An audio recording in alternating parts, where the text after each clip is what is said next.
So I really heartily recommend these. Yeah, there's no egg in it, so it's also vegan. With the biscuits that have come out of the oven, I'm smelling it completely and utterly amazing. So I do that with all the biscuits. Some of them are slightly kissing. Nothing wrong with that. So yeah, and there we have it. It's so easy, so simple, so delicious, so lush. So try them.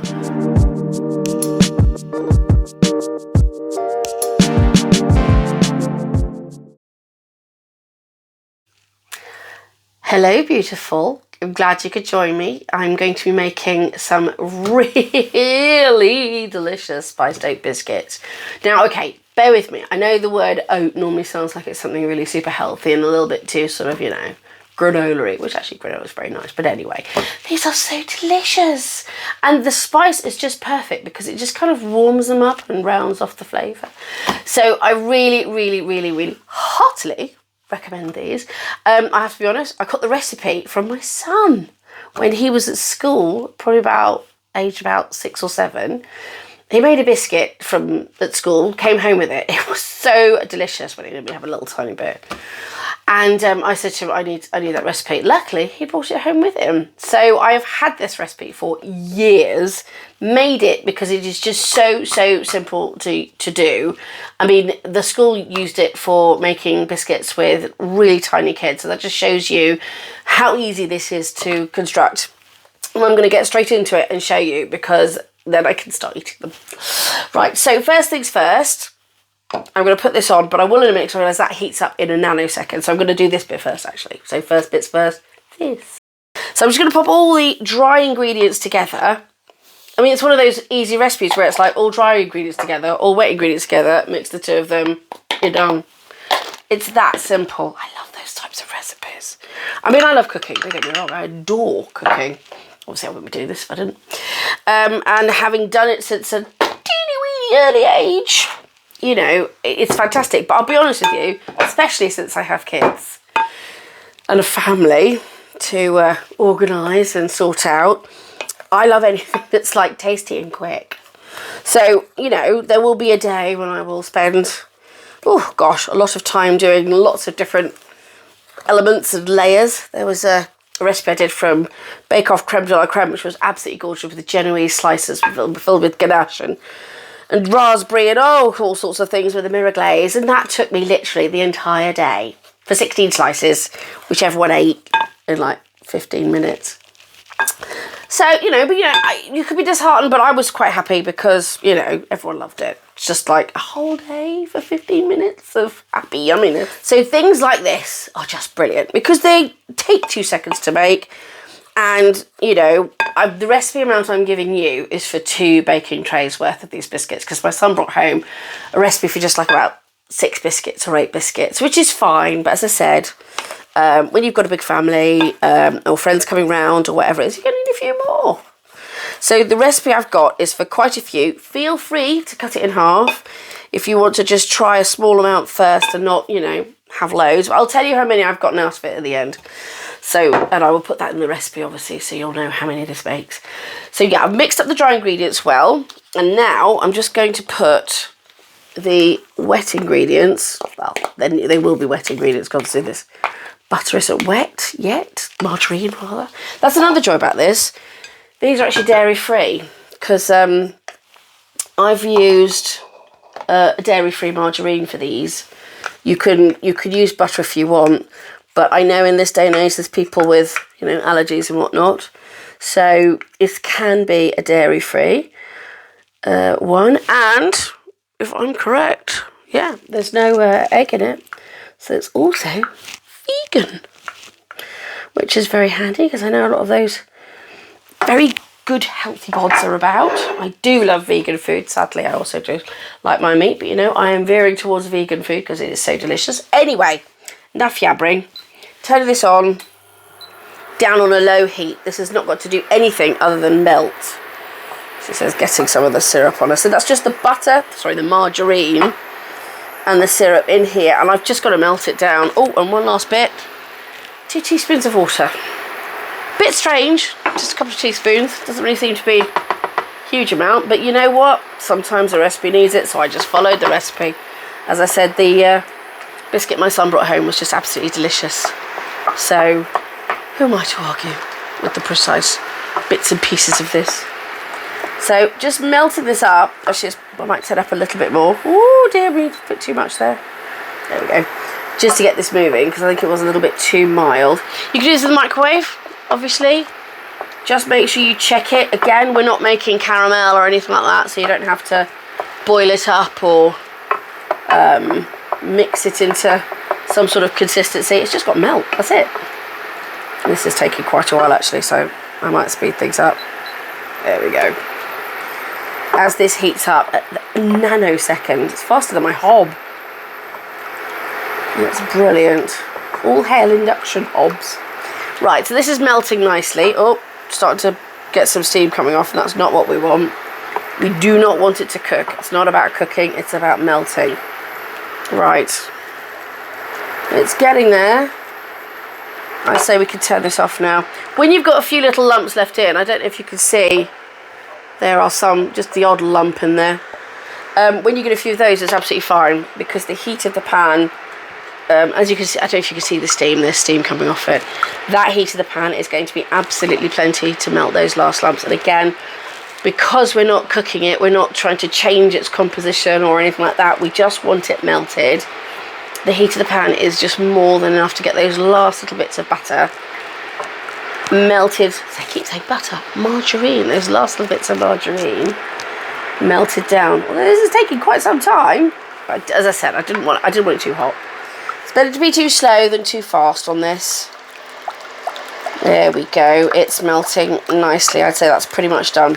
So all we do, and this is the height of technical bits in this, is mix the wet with the dry. That's it. How simple is that? Really?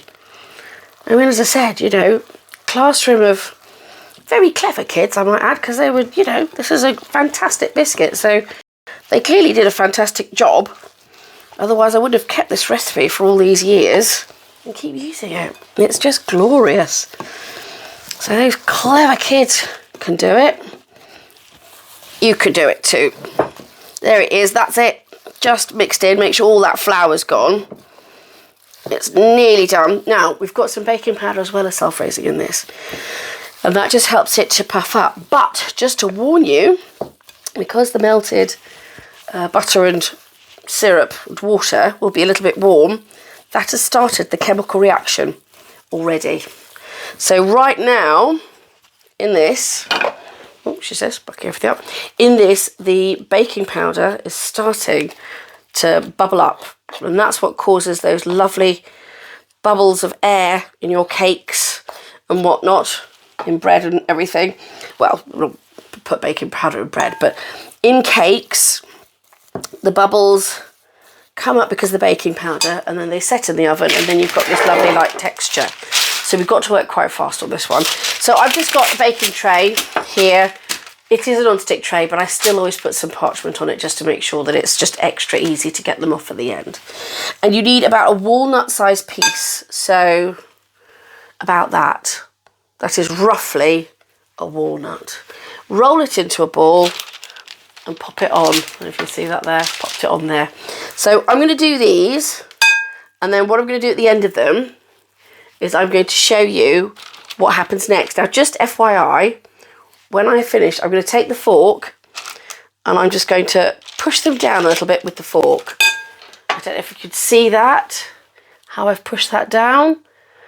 And that will show you, you just squash it just a little way. I mean, I've squashed it quite a lot, but it doesn't really need to be too much. That second one is probably more how it should be. The other one's a little bit too squashed. And it just creates the most beautiful uniform pattern. So even if your walnut shapes are a bit higgledy-piggledy, once you put that fork on the top, press it down just a little bit, it gives the most fantastic professionalism to it, really. And your biscuits look amazing when they come out. So I'm going to carry on with this because you won't watch me do all bajillion of these. And what I think I'm probably going to do, actually, looking at it, because there's quite a lot here, I'm going to already cut the recipe down for you.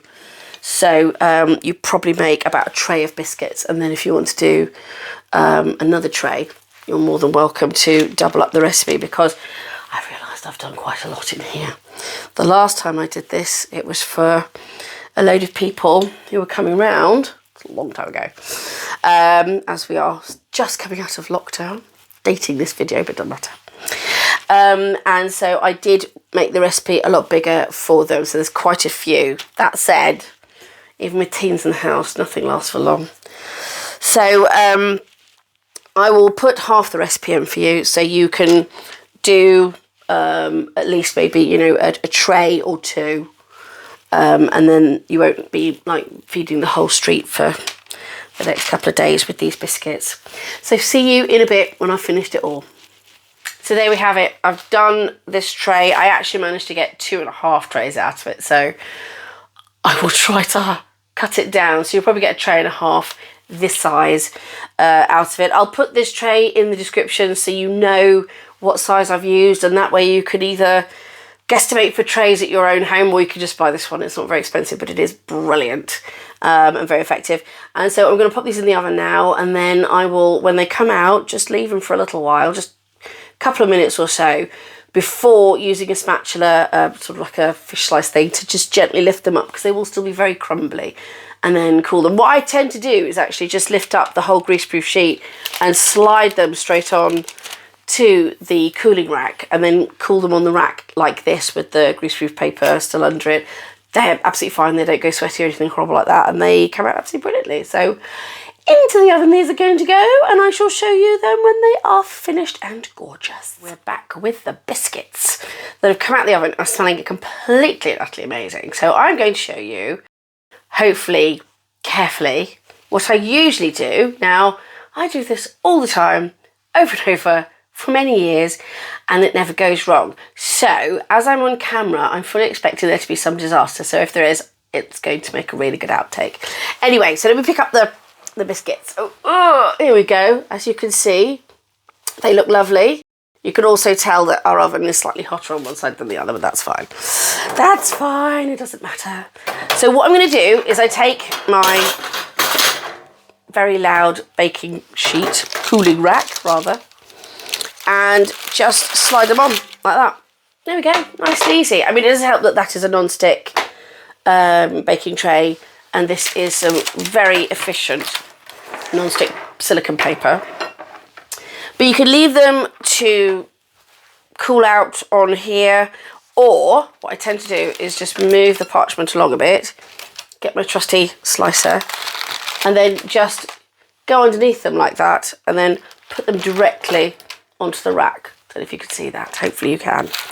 So I do that with all the biscuits. Some of them are slightly kissing, nothing wrong with that. And as I said, they do spread in the pan. I mean, that one's absolute perfection. Total round circle.